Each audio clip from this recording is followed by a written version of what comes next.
opinion, and that's my comment. So house cleaning, we're not going to spend an enormous amount of time on this, but I think for anybody who's doing psychic development or learning how to work with energy, you want to know this because there's all kinds of information out there about how to clean properties, energy spaces, and things like that. And of course, there's many things that I don't know, but these are the things I do know. Most of us have some type of energy in our space that isn't in our best interest, because there's energies all over the universe that are looking for ways to feed and exist and be part of our experience. And as you see in life, there's conspiracies, there's cults, there's groups, there's all kinds of energies that want to enforce their points of view and their energetic dominance. It's true in the intangible level as well. So I think it's worthwhile for everybody to make sure their space, their house, is always as clean as it can be. And certain people who come into our space will bring energies with them. They bring their intangible community, they bring their experience energy, all that stuff with them. So with some form of regularity, I think it's nice to take the temperature in our space.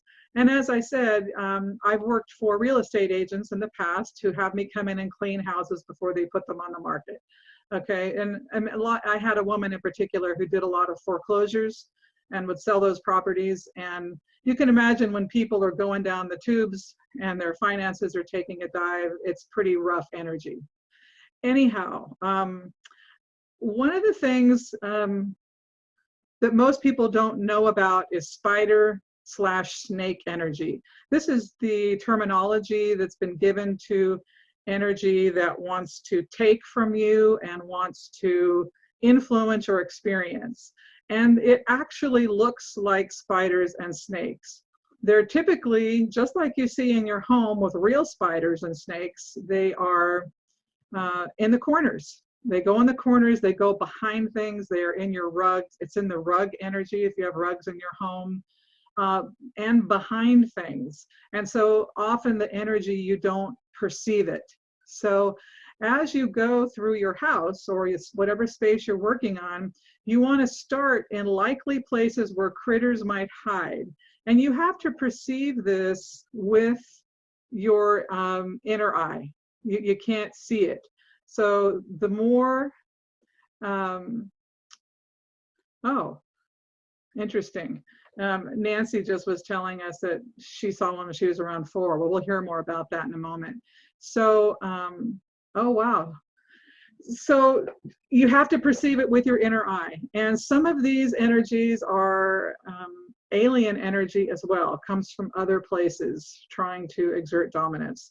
So there's a couple ways to deal with it. A lot of people like to use sage or to smudge. Sage is useful. It does balance things out. And Josh is asking me in the chat room, so we're not talking about physical spiders, no.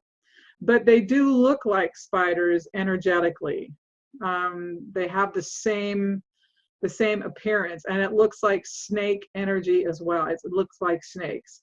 And you just want to look in the places, those types of critters, you would find them in your own home, but also the carpets. That's really important, carpets and rugs. Yeah, and Nancy says, like the fuzz you see on a TV without a signal. Yeah, really good. That's really good. So sage works, but it's temporary. It doesn't last. It doesn't last for very long. Candles also work, but they work better for entities, non-spider and snake energy, but they do work to secure your immediate space around your body. It's sort of, for some reason, the fire, it has a vibrational frequency that dissipates anything that is thick or concentrated, and so it will include everything in your local space. It doesn't necessarily take the spiders out of your corners or your carpet, but your immediate auric field, it's going to be good for that. So those are all good, and I encourage people to do that. Now the next technique is called duplication, and this is by far the most powerful way to get rid of all kinds of junk out of your space. And if you see, I have 2 dice, 2 little duckies, and I had lots of other pictures I could have put on here. But the point is, when you duplicate, You have to think of it like, in math, you have a -3 and a +3. They cancel each other out. This is not mathematical. This is just that you're going to exactly duplicate what you see. So if you see a spider or you perceive a snake, you get the image of what you see and then you exactly duplicate it. And it essentially cancels it out. Duplication is very powerful, and it is something you want to be careful using, especially if you use it on a person's energy. And I'm not going to talk to you about using that in a person's energy in this particular situation, but you don't want to be going into someone's space duplicating things.